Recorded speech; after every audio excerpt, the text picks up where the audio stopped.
Hi, my name's Angela. In this video, I'm going to be talking about feedback in residency training. I currently am a second-year ambulatory care pharmacy resident, and this channel is to help people get a sense of what it's like to go through residency, and hopefully I can offer some advice for those going through it or thinking about going through it to help make the process a little bit easier.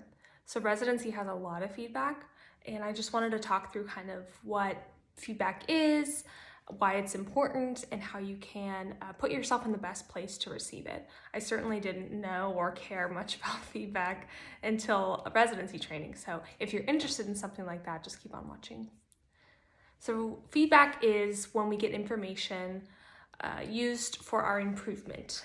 It could be information on how we did making a certain product, service, our performance, our behavior, how we responded to something. It really could be anything. And it's how we are given a basis for improvement and growth in residency. So residency is often termed fitting 3 years of practice into 1 year. So it's how we are molded into good practitioners by getting feedback in a really substantial and a real-time way frequently. That's how we are able to kind of cram what we would have gotten from years and years of practice eventually over time from our experiences. So it's given in a variety of ways in residency. Most often it'll be given through evaluations through what's known as pharmacademic. I think I've talked about that before, but that's a platform that's used by accredited residency programs where you as a resident will self-evaluate yourself and give feedback on what you thought and what you think you can improve on, while others in charge of supervising you for that experience will give you feedback, written and most likely in person as well. So as a resident, you definitely should expect feedback, and if you don't get it, you should ask for it, because residency is a time for you to improve. It's a time for you to grow, and while there may be times that you really don't want to because you're just burnt out, you should ask for it to try and use that time wisely, because you won't always get that opportunity. So it's helpful to get multiple perspectives on a lot of different parts of your performance. You're trying to round yourself out as a clinician and really as a person. So not only do you have to balance the fact that everyone thinks differently and you can't please everyone, it's good for you to understand multiple perspectives to best tailor and craft your, again, performance, response, behavior, things like that. It can feel hypercritical at times. It can feel like you're being nitpicked, can be very anxiety-provoking and feel judgmental. So giving feedback is a kind of an art, and something, if you are in a position in the future to do so, I would encourage, like we're going to talk about later, how to give it in the best way. So some people can be their own worst critic. And so if they're already having that internal judgment and dialogue with themselves, someone else coming outside and saying, hey, this is what I think of what you did and what you could do better, it can be really hard to process in a constructive way. So I think that, again, you should expect it. We're going to talk about a little bit of a resource that I used to kind of learn more about feedback, given that I was struggling with it so much. But just know that it is an expectation in residency for a reason. So I think that this book that I have been reading, it's called Emotional Intelligence 2.0. I'll link it below. It talked about feedback, so I kind of want to just reiterate some of its key points. Feedback is a gift, and it helps us improve in ways we may not see on our own. But it's like a present. You never know what you'll open up and receive. So feedback is really a glimpse into how other people experience you.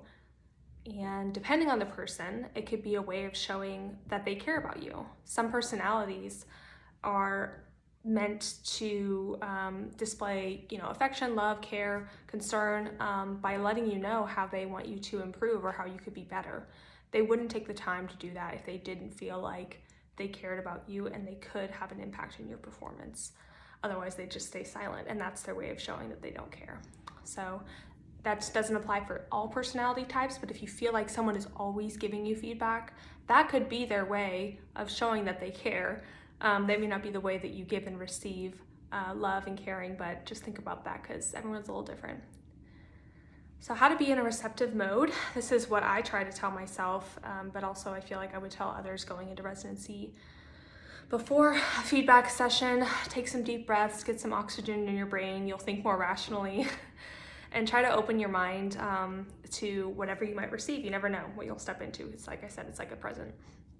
Be optimistic. Sometimes we can think worst case scenarios. I'm gonna get totally, ripped apart on this presentation or on this thing.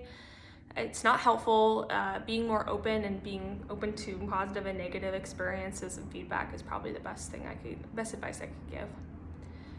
Trying to put yourself in the other person's shoes is really helpful. So if you're getting feedback from, say, a pharmacist preceptor, trying to put yourself in their spot in training or their role in your residency program. What is their responsibility to train you and to prepare you for certain experiences? That could help you understand if they're going really in depth on your presentation abilities, and you're wondering why they're focusing so much on that. They could be just your preceptor for that experience, and they want to do a really good job, and they want to give you all of the feedback that you could use in the future.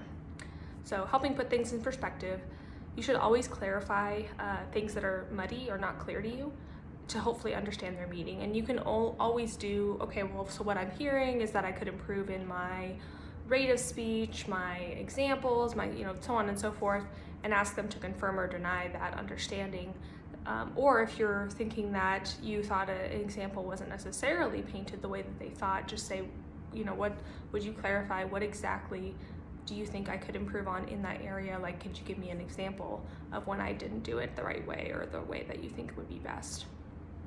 So you are going to be asking for examples or looking for examples, but really looking for patterns and similarities and not necessarily reliving every scenario. You're just gonna look for patterns like, oh, I tend to rush through things because I'm really anxious about getting everything done. That's something I've seen in multiple examples. Or it seems like I react similarly in this clinic, and that way is maybe not most conducive to patient care because of, blah, blah, blah. So look for constructive ways to improve. And that's again going back to clarifying questions like what specifically should I improve on? Because the more specific you get, the less likely you're going to be confused, the more likely you're going to be able to build a constructive plan on that. So at end of a feedback session, you should always thank the person for their willingness to share, even if you don't agree with them, even if you're sitting there just so frustrated because you feel like you put a lot of work in and you shouldn't be getting that feedback. Definitely thank the person for their perspective, because again, it is information that will help you grow. Then you need to decide what you're going to do with the feedback, and it may take time. You may want to take a day or so after a feedback session to just digest and step away from what you felt in that moment. But at some point, the best practice is to implement that feedback and to use it. And best practice would be to then follow up with that person who gave you feedback and let them know, hey, I heard last time we talked about this certain thing I can improve on. Here's what I did to try and improve on it, and here's what I think the result is. That's the closing the loop. That's the best way to use that feedback, show the person that you really did take their words to heart. If you have to give feedback, my advice is to, from the emotional intelligence book, address the problem, not the person. It can feel very personal when you're attacking their values, their behaviors in a way that seems like it's part of their personality or identity. Like, address the problem, not the person, and that helps by being clear, direct, constructive, and respectful. Always really cautioning your wording and promoting what your intent is with giving that feedback. If you can offer solutions for how that person can change and ask that person for the thoughts on it and get some dialogue going, that can help the two-way conversation happen a little bit more easily.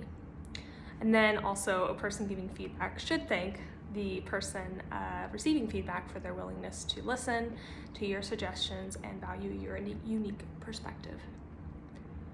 So that's kind of a little bit on feedback. I think that, for myself, it just got to a point where I got really frustrated and felt like I didn't want to take any more feedback ever, but just know that these kind of tips can help you in those scenarios, and the biggest ones I think being taking a deep breath before sessions, having an open mind, not thinking of the worst case scenario, and just accepting that this is a part of residency, really a part of life, but especially residency. There's a lot of feedback. So I hope this was helpful. If you liked the video, go ahead and like it and share it with someone else who maybe is having a hard time with feedback. I only have a few more videos on this channel, so if you want to hear anything specific, please put it in the comments below. I'll put the link to that book I mentioned below as well. But otherwise, I'll see you guys in the next video.